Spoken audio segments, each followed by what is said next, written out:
A new report on the redevelopment of Ontario Place suggests that if Toronto doesn't go along with the plan, the province could take city-owned land and water. The revelations are found in an environmental study of the redevelopment plan.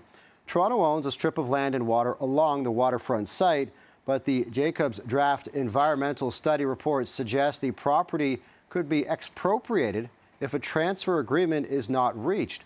The Ford government's revitalization includes building a large private spa, relocating the Science Centre to the grounds along the waterfront, and revamping the amphitheatre.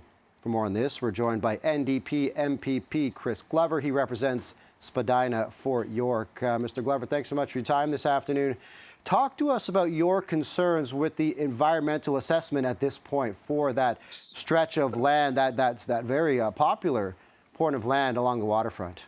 Yeah, so Ontario Place is an absolute gem in our city. It was designed to highlight the city, to promote our province, to promote this province to the world.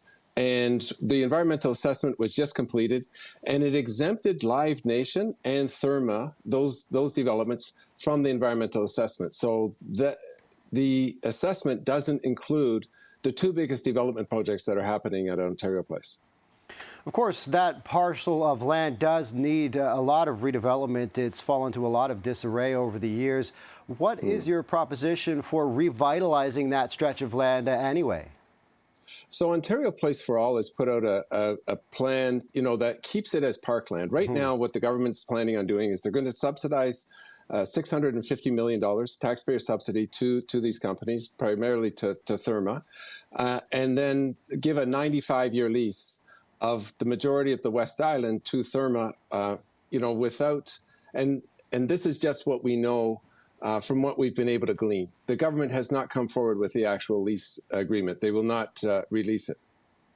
And what are you hearing from residents in your riding on their thoughts on the plan that the government has in place and, the pushback against that plan from politicians like yourself and even some politicians at Toronto City Hall? Okay. So the West Island was built 50 years ago for Ontario Place. There are now mature trees there. What we do know from the environmental assessment is that Ontario Place as a whole has, it's become a wildlife habitat. It's become an ecosystem. And what the development, the Therma development proposes to do is actually obliterate every living thing from the West Island. So 850 trees. There's beaver, mink, there's foxes, there's endangered species like American eels.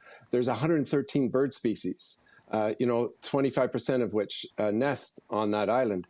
And all of that will be obliterated to make this massive, to put this massive spa, this glass dome. And the other thing that's not included in the environmental assessment is the impact of that glass dome. So we are facing, forest fire smoke across this province. We had the Canada Day celebrations in Ottawa canceled because of tornado warnings. We are in the midst of a global climate emergency, and this environmental assessment doesn't include the impact of building, heating, and cooling a 10-acre glass dome. And finally this afternoon, I want to get your thoughts on the potential fight brewing between the province and the city regarding some of the land along the waterfront site. Yeah. So Doug Ford has said that he will work with the city. I'm hoping that he will keep to that promise. I'm hoping that he will actually look at Ontario Place, look at the West Island. There's, when you're planning something, the first thing you do is you should go look at the space and see what's actually there and see what you can build on. But this Therma Spa, the other place that they have is they built one in a farmer's field in Bucharest. And that's totally fine. And it's not that, you can't have a spa. It just shouldn't be on public parkland in some of the most valuable waterfront property in the country and some of the most iconic waterfront country. Like, you should not be obliterating every living wild thing on this island in order to build a giant spa. And, all right. Yes, go ahead. And, we shouldn't be, as taxpayers, we shouldn't be subsidizing to the tune of, $650 million, as well as giving them a 95-year lease. All right, we have to leave it there for this afternoon. NDP MPP Chris Glover, thanks so much for your time.